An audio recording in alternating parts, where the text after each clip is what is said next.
Salamlar, hamınızı xoş gördük. Bugün Edvento saytı üzərində şagird profilinin yaradılması prosesi ilə tanış oluruq və şagird profilinin içində nələr var, bunlara baxmağa çalışırıq. Şagird və müəllim profillərinin hər ikisini yaratmaq üçün saytın yuxarı hissəsində yerləşən qeydiyyat bölməsini istifadə edə bilərsiniz. Gəlin Azərbaycan dilində qoyaq, prosesi daha əyani şəkildə görə bilək. İndi qeydiyyatdan keç düyməsini vurduğumuz zaman burada yenə də bizə müəllim və şagird qeydiyyatı üçün iki fərqli pəncərə açılır. Keçən dəfəki videoda biz müəllim kimi qeydiyyatdan keçmişdik. Bu videomuzda isə gəlin şagird kimi qeydiyyat öyrənək. Şagird qeydiyyatının müəllim qeydiyyatından təməl fərqi şagird qeydiyyatı zamanı fənninin, yəni ixtisasın soruşulmamasıdır. Bu da məntiqlidir, çünki şagird tapşırıq hazırlamadığı üçün onun profilində də belə bir məlumatın yerləşdirilməsinə ehtiyac yoxdur. Şagird profilinə daxil olduğunuz zaman ad soyadınızı daxil etməyinizi istəyir. Buradan bir istifadəçi adı götürək.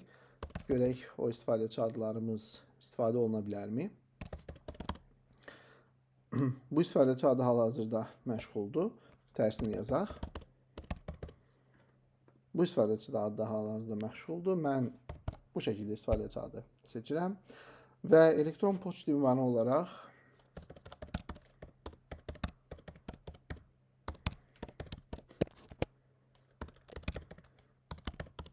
istifadəmdə olan hər hansı bir Gmail ünvanını qeyd edirəm. Şifrə təyin edirəm. Təkrar şifrə daxil edək. Və hesabımızı yaradın deyək. Elektron poçtumuza gəlir bir şifrə. Həmin şifrəni götürmək lazımdır. Elektron poçtuma gəldiyim zaman, bəli, mənə bir şifrə göndərilib. Şifrəni kopyalayıram və kopyaladığım şifrəni təkrar sayta daxil edərək qeydiyyatımı tamamlayıram. Və təzədən məni bu hissəyə qaytarır sayta daxil olmağım üçün və artıq saytın içərisindəyik. Bu gördüyünüz şagirdin pəncərəsidir, yəni şagird səhifəsinin quruluşudur.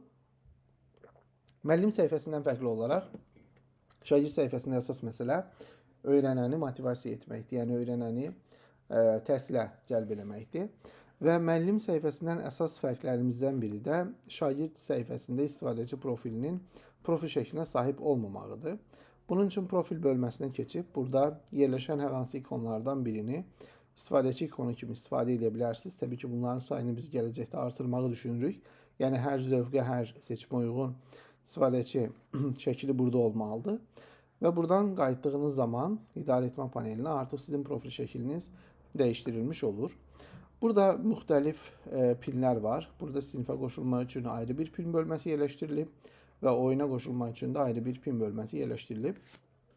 Şagirdin topladığı təcrübə xallarına görə, yəni experience pointlərə görə o levelləri atlayır. Yəni hər 1000 pointdən bir artıq istifadəçinin leveli dəyişir. Və bu da şagirdi bir növ dərsə, tədrisə cəlb eləmək məqsədi daşıyır. Burada nailiyyətlərin sinxronikasında şagirdin hər hansı müxtəlif fəaliyyət növlərini daha çox yerinə yetirməsi ilə bağlı olaraq müəyyən simgələr əks olunur və bunlar da həmin şagirdin ümumi profili haqqında məlumat verir. Şagirdin qoşulduğu siniflər bu hissəyə düşür. Təbii ki, bizdə hal-hazırda heç bir sinif olmadığı üçün bu hissə boş qalır.